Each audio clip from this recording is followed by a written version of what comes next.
ज्ञानानन्दमयं देवं निर्मलस्फटिकाकृतिम् आधारं सर्वविद्यानां हयग्रीवमुपास्महे. Namaste, Suprabhatam to all of you. Suprabhatam. Today we are going to look at a very interesting topic. It's going to be about poetry in Sanskritam and our ancient literature. Poetry has always been fascinating to many of us. And the poetry that was written in ancient times, think about it, our Vedas have a meter. The Rig Veda comes as hymns, it's in meter. The oldest epic, Valmiki Ramayanam, always has slokas, which is again in the meter. And if we think of Mahabharatam, which is like 1 lakh slokas, the world's biggest known epic, it has everything in the form of slokas. All this is because we've had a oral tradition and people felt that remembering things is much easier in the form of a poetry or a sloka. So everything was composed in slokas. They of course had the longer prose versions. We call it as the Padyam and Gadyam. Padyam is poetry, Gadyam is prose. So that was there. In fact, a combination was also used, which is called as Champu Kavyam. A combination of Gadyam and Padyam was used. So all these are huge treasures. Today, we will look into some of the unique poetries, some things which make us feel like, wow, wonderful. How did they even do it? Is this even possible? Kind of feelings will arise when we see some of the poetries. So it's a huge, it's an ocean, I would say. I'm just going to select a few of these slokas as samples to give us a feel of what our ancestors have done and we can experience it. So let's start with one very exciting thing, which is a real life incident that happened. All of us know that gramophone was invented by Thomas Alva Edison, in which he could record the human voice. Edison wanted to record the voice of an eminent scholar on his first piece. So he chose Max Muller and recorded Max Muller's voice when he addressed the scholars. And Edison played the recorded version. And in the afternoon, Max Muller was also present during that event. So Max Muller inquired the audience whether they understood the recording. Now, Max Muller was an eminent Sanskrit scholar, and he explained that the first mantra of Rig Veda is what he actually recited. Now, Vedas are, in fact, Max Muller says in his own words that Vedas are the oldest literature of human race, and Rig Veda is the oldest among the 4 Vedas. Rig Veda is the most ancient, most profound, most sacred, and most hallowed scripture. Max Muller recited the very first verse of the Rig Veda. And everybody there were surprised by what they heard. Agnimehle purohitam yajnasya deva mritvijam hotaram ratnadhatamam. So when Max Muller recited this, everybody were awestruck that the very first verse of Rig Veda was the first thing to be recorded on the gramophone. So this was something that people were not aware of. And Max Muller goes on to say, he was an eminent Sanskrit scholar. He goes on to say that Rig Veda was the world's oldest treasure that we have. Now, Rig Veda is in the form of hymns. It has a meter. And Vedas have always had meters, which we call as chandas. In fact, another name for Vedas is chandas. And chandas is compared to the feet of a Veda Purusha. Veda Purusha, if you can give a figurative representation of the Vedas itself as a human, then the feet of the Veda Purusha is supposed to be the Vedas. Now, why is Chandas compared to the feet? Because it's like the foundation on which everything else grows. The meter is very, very important in Vedic recitation. Now, we call it as prosody, the science of meters. Any Vedic hymn, in fact, if you see in Rig Veda, a lot of meters are mentioned, have to go according to the meters that are mentioned. So the most important thing is like the purpose of the meter is if you want a particular emotion, a particular rasa, you use a particular meter. Or if you want the number of alphabets or the aksharas in a particular meter to follow a pattern, you use a particular meter. If you want a different feel, you use a different meter. So there is a lot of reasons why a particular meter is used. Here is the first sloka of Nirvana Shatakam. मनोबुद्ध्यहङ्कारचित्तानि नाहं न च श्रोत्रजिह्वे न च घ्राणनेत्रे न च व्योमभूमिर्न तेजो न वायुः चिदानन्दरूप शिवोऽहं शिवोऽहं. This meter is actually called as the crane's meter. You know, it's like a soft crane moving, the beats feels like that. So Balaka is the name of the meter that is used, which has 12 beats. It moves like that. In fact, there is another composition. This was composed by sage Adi Shankara. He composed another one which is called as the Guru Ashtakam, which is also in that meter. Now, if you notice, on the other hand, Ravana composed a beautiful song which is called as a Shiva Tandava Stotram. Now, Ravana wanted the Veera Rasam. He was climbing the Kailasha mountain, and at that point of time, he was singing this Shiva Tandava Stotram. So, in order to bring out the emotion that he had set it up in a meter called Bhujanga Prayasam. So Bhujanga Prayasam is something which is typically used for a Veera Rasam, you know, the power, the valor is seen. So he says, जठाटवी जलज्वलप्रवाहपाविरस्थले जलेवलम्ब्यलम्बितां भुजङ्गतुङ्गमालिकाम्. So the beat goes like da da da da da da da da da da da da da da da. So it actually communicates the kind of valor, the kind of things that's there. So these kind of beautiful compositions take up the purpose of why we are singing it. Another beautiful verse which is written by Swami Sri Nigamanta Mahadeshikan is on Garuda Dandakam, which is again a bird, but this speaks about the Pakshi Raja or the Garuda, which is the king of the birds and the way it soars high. And the composition is done as a Dandaka. In this case, it has around 34 alphabets in each line. What I'm singing is not the whole thing, it's just one line. So it goes like this.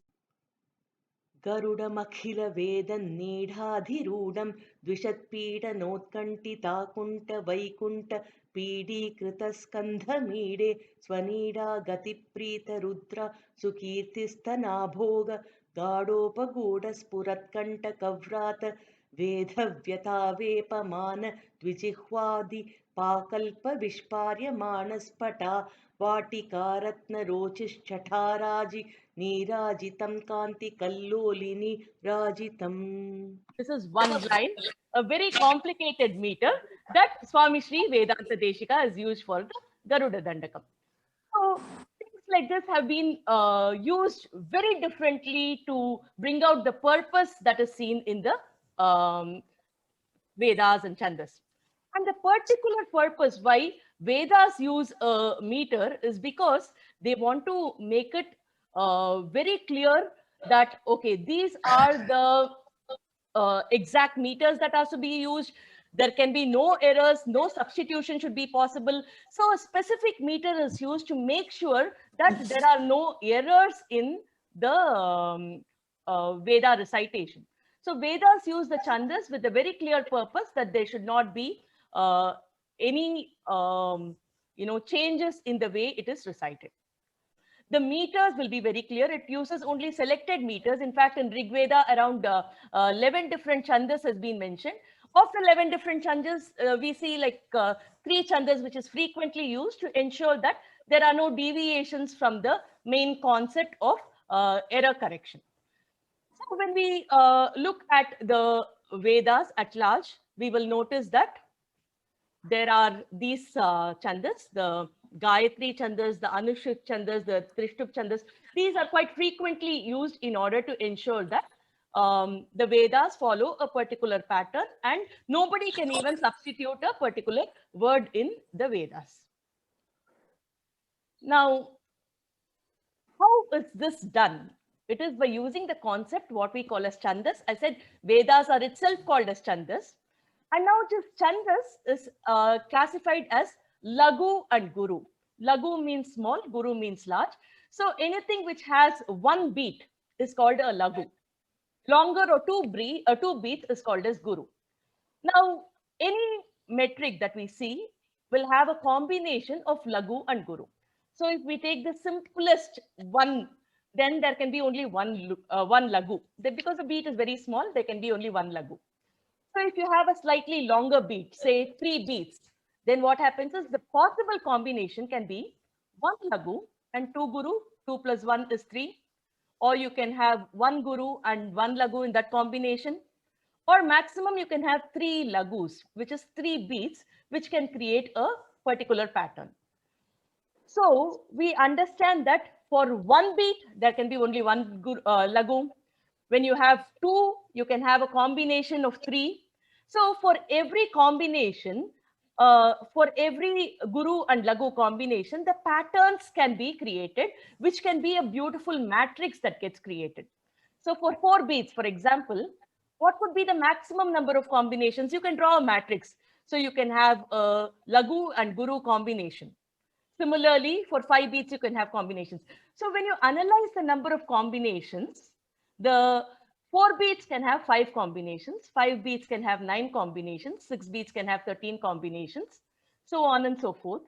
And this beautiful pattern of 1, 2, if you notice, every number adds up to the 2 previous numbers. So if you say the third one is 3, 1 plus 2 is 3. If you look at the fourth number, which is 5, it is 2 plus 3 is 5.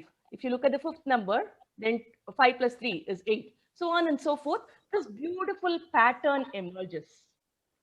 This pattern is called as the Fibonacci series. Today we call it as the Fibonacci series, but this beautiful pattern is based on the Chandas Shastram.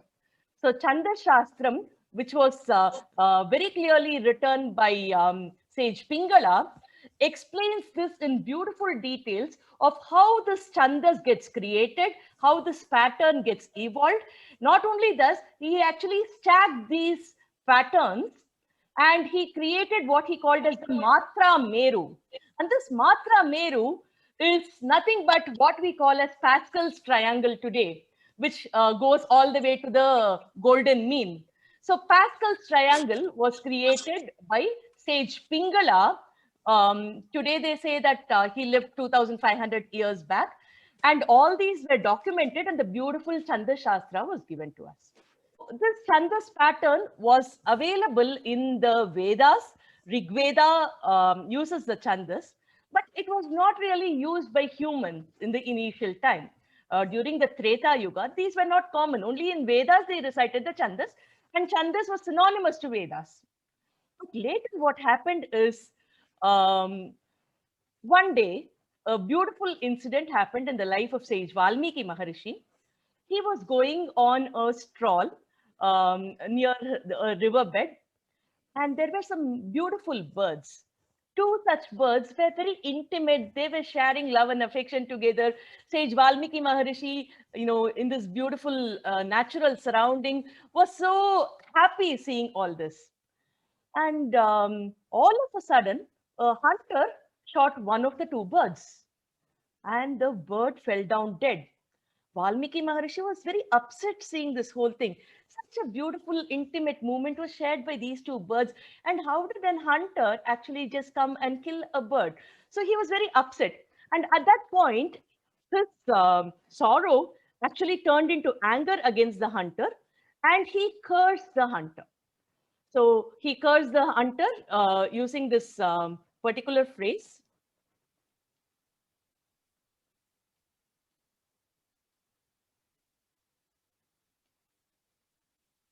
Manishada pratishtam tvam magama shashwati samaha et krauncha mitnadekam avati kamamohitam.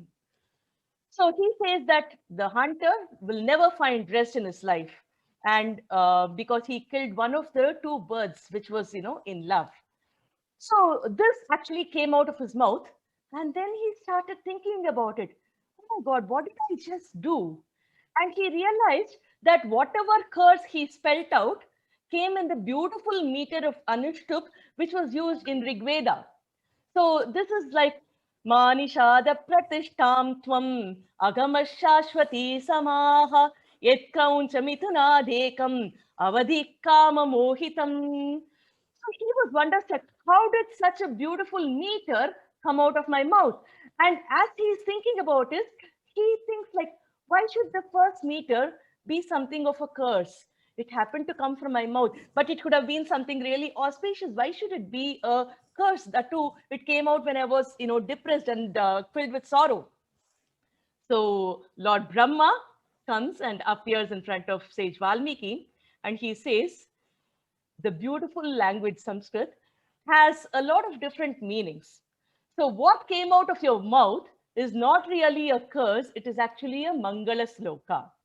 So Brahma explains to sage Valmiki, you said Ma Nishada, you will never have peace, hey Nishada. But think about it, Ma means Mahalakshmi. So the very first word that you uttered is on goddess Mahalakshmi. Ni, so one who never leaves Mahalakshmi, it is about Vishnu. So you have authored this very first sloka, which is given to humankind, using the verse to represent goddess Mahalakshmi and Lord Vishnu, who are inseparable. So let this be the start of your Ramayana. So Brahma blesses sage Valmiki to write this in Ramayana, and sage Valmiki has actually used this sloka in his Ramayana also. So this sloka appears in the Balakanta of Ramayana, the Balakanta, second chapter, 15th sloka. He writes this and he explains about this incident also.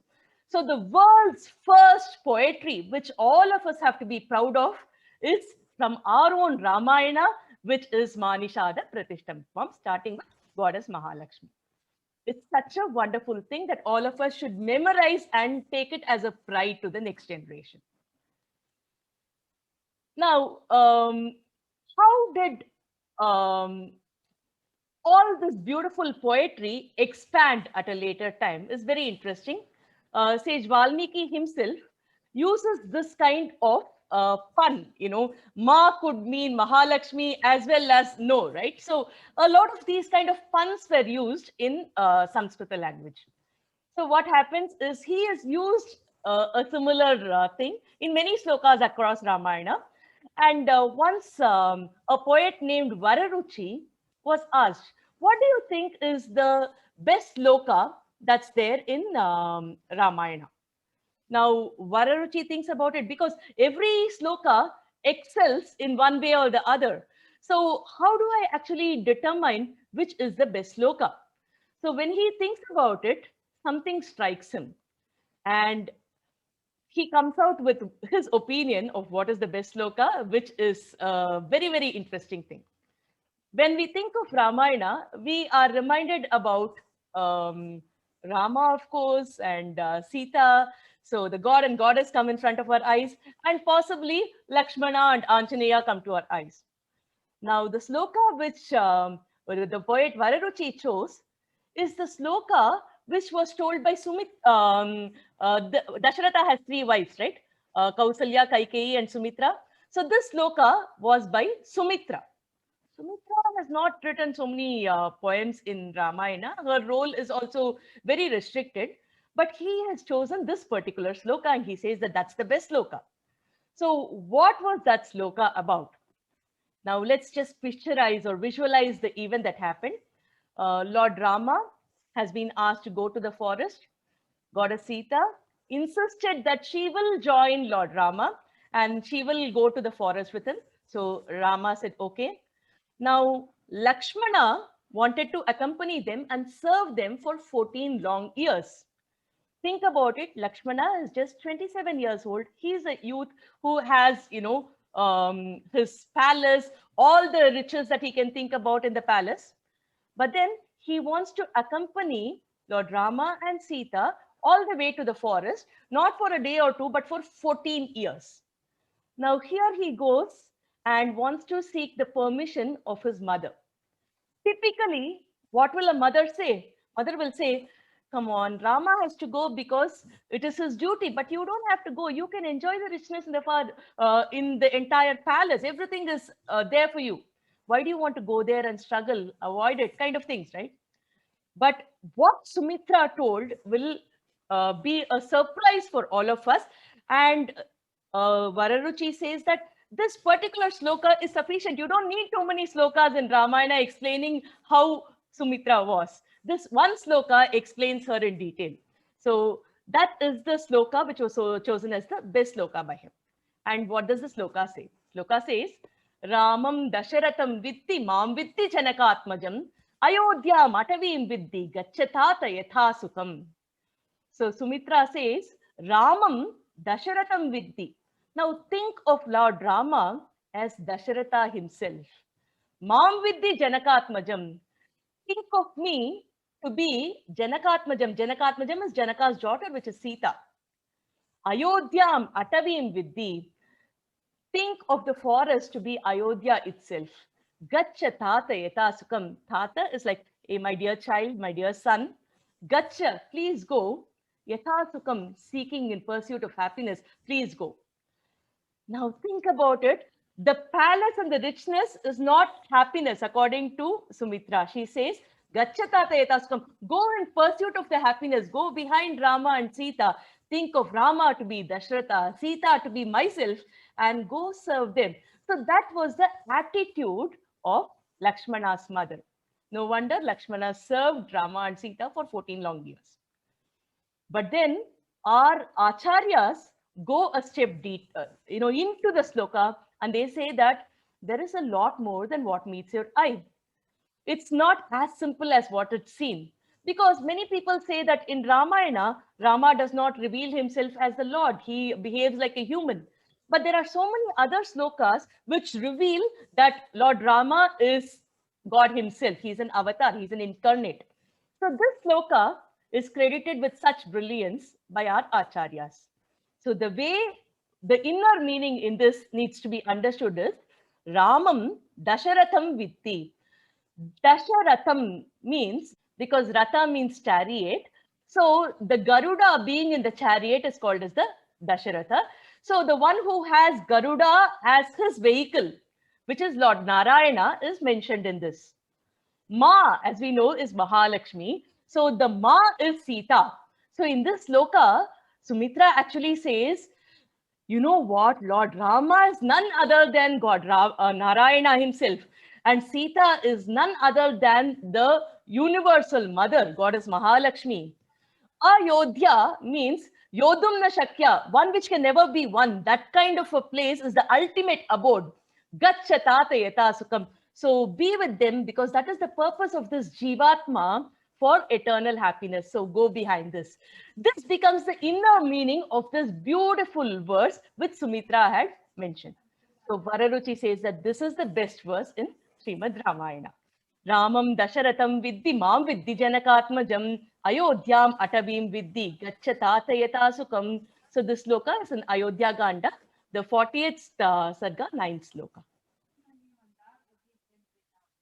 So these kind of beautiful explanations are there. In fact, our ancestors have given such beautiful poems which are mind-boggling, which are like, got very deep inner meanings. And those which have inner meanings are called as Uttama Kavyam. We should not understand it very easily. We should explore. We should give ourselves a lot of time to dwell in it in order to understand the meaning, was the purpose of it. So the authors, the poets actually give a lot of importance to the inner meaning, the deeper meanings. But there are also lovely poems which are beauty to the eyes and to the ears. The rhythmic pattern that evolves, the geometric pattern that evolves, all these are also evident in some of the beautiful poetry that we can see. So the authors bring in a lot of restrictions in order to accomplish this. These are called as Chitra Kavyams at large. So I will show some of the Chitra Kavyams for the beauty and enjoyment of poetry. So because we are speaking about Ramayanam, there is one particular Ramayanam which is called as Niroshtaka Ramayana. So to understand what this means, if you look at the different positions of our mouth, the pronunciations can be done differently. For example, ka, ka, ga, ga is all done from the throat. If you keep your hand on the throat and say ka, ka, ga, ga, you will see a vibration in the throat, which tells us that all these sounds come from the throat. But against ta, ta, da, da, you will be using your teeth in order to tell all these. If you want to pronounce the alphabets pa, pa, ba, ba, it is all done with your lips. So the lips play a role in saying pa, pa, ba, ba. Oshtam means lips in Sanskritam. So this Ramayana is Niroshta, which means that there is no use of lips in this entire Ramayana, which is authored by Mallikarjuna Bhatta. So Niroshtaka Ramayana means in the entire Ramayana, he is not used pa, pa, ba, ba. So how would somebody write without using any of these alphabets? We can explore the Niroshtya Ramayana to understand that. In fact, there are some people who have beautiful music, Carnatic music, which are based on not using the lips at all. So in that particular song, which is composed, they will not use ma or pa or any alphabets like that. So that particular tune will be the Niroshta tune. So Niroshta Ramayana is by Mallikarjuna Bhatta. And it is very common to use pun in a lot of these things. For example, in Mahabharata, now that I've explained Ramayana, this is a beautiful sloka from Mahabharata, where Vidura goes and advises the Pandavas, saying that Duryodhana has evil plans to burn the Varanavrata place where you're going to go to. So please be careful. And he wants to warn them, but Vidura does not find a place to meet the Pandavas in privacy. So he is always with the group. So he thinks of what to do. And then idea strikes him. He remembers that he can use the pun, which Yudhishthira will understand. Because to understand the pun, you should be exposed to this. So Yudhishthira was exposed to these riddles and puns. So Vidura was well versed in it. Therefore, he uses this particular technique of making pun, which is called as kuta in Sanskritam, in order to communicate to Yudhishthira. So he says, one must act to escape disaster by understanding a sharp weapon, which is not made of iron, which does not burn the inhabitants of holes, so on and so forth. So after this explanation is over, he tells that in a few poems. After that explanation is over, Kunti approaches Yudhishthira, and she's like, Vidura said so many things which I felt, did not have any meaning. And you told him that you understood it. So what did you understand? What is Vidura trying to say? And then Yudhishthira said, he wants us to have complete control of our five senses and beware of poison and fire. So Yudhishthira understood what Vidura communicated. So this particular phrase, the pun in the form of riddles actually saved the life of the Pandavas in Mahabharata, which is a very, very interesting anecdote which is mentioned. Now, how did they actually accomplish a lot of these things? It is because in Sanskritam, you have this beautiful concept of multiple words given for a particular thing. For example, Bhumi or earth has 65 different words in Sanskritam. Water has 70 different words. Agni has 34 different words. Now, when you try to combine these words, what happens is you get newer words. You can create a lot of things. For example, water can be told as Jala, Neera, Vari, Ambu, Saras, Toya, etc. But now, if you want to express lotus, we know that lotus actually comes from water, right? So how do we do it? Just add ja to water. So jala ja, neera ja, vari ja, ambu ja, saro ja, sarasi ja, toya ja. All these become synonyms for lotus. Now, instead of lotus, you want to represent cloud because that also comes from water. All you have to do is jalada, neerada, varida, ambuda, toyada, etc. So we can create a lot of beautiful verses using different phrases, different combinations in Sanskritam. So the language gives us that kind of a flexibility. Lotus is born out of water. So whenever you add ja, it means something is born out of it. And when you say the, it means donates. So the water is donated to the cloud. Therefore, this becomes a cloud. So when we think of these kind of names, what happens is we can go ahead and create so many different combination of names in order to understand a particular sloka. Now, in Sanskritam, we also have this very interesting concept. The world's first thesaurus, I would say, is in Sanskritam. This is called as Amara Kosha. Amara Kosha is actually a compilation of the beautiful words that is used in Sanskritam. This was authored by Amara Simha. This is a treatise which used to be by hearted by children when they were, 10 or 12 or so on. So the entire vocabulary was in the mind of children. And now they will know these techniques like how we did the ja and the da and combination, so on and so forth. And they will create a lot of these beautiful new words in order to create their own, words, sentences, and everybody will be able to understand it because of these techniques. So using these concepts and the flexibility of Samskrita Bhasha, the poets literally played around with their skills. So if we have a look at what we have here, mathematics was represented using different kinds of concepts, which is called as the Bhuta Sankhya. So I said different words can represent cloud, right? Now here, if you see, ka, akasha, bindu, etc., all represent 0. So Chandra represents 1 because there is only one moon that we can see. Prithvi represents 1. Akshi can represent 2. 3 can be represented by loka, guna, because you have 3 lokas or 3 gunas.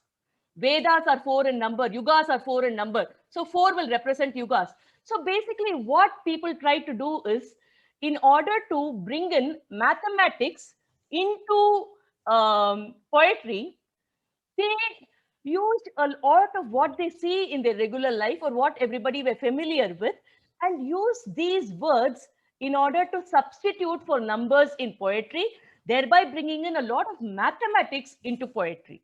So Bhuta Sankhya was one such beautiful concept where the words were used. Again, there were flexibility for the equivalent of the words to be used, where Bhuta Sankhya created beautiful poetry. So if you look at the screen here, you will see a sloka where it is about the revolutions of Jupiter. And that is given by the Jinas, the Vedas, the seasons, and the fires, which represent 24, 2, 4, 6, and 3. Now, this gives the number, and in this Sankhya, the numbers are reversed, which gives 3,64,224 as the number, which is the outcome of this particular sloka. So people use Bhuta Sankhya to represent huge numbers. Now, this is a sloka which is a very admirable sloka on Lord Krishna. Here you see, Gopi Bhagya Madhuvrata, Shringi Shodadi Sandiga, Kala Jivita Kathava, Galahalara Sandara. So this speaks about the beautiful Krishna who demolished the Asura by name Madhu, who was a cowherd who crossed the Yamuna river, who danced on the Kalinga serpent, so on and so forth. It's a beautiful sloka, and it prays to Lord Krishna to protect the person. Now, we have a concept called as Katapayadi Sankhya in Sanskritam, where every consonant is given a numeric value. So, Ga is given a value of 3, Ka is given a value of 1, Ra is given a value of 2, so on and so forth. So, when you apply these values to this sloka that you read, you will be amazed that you get the pi value to 31 decimal digits. So this was another way where huge numbers could be represented in sloka format. So our poets used these kind of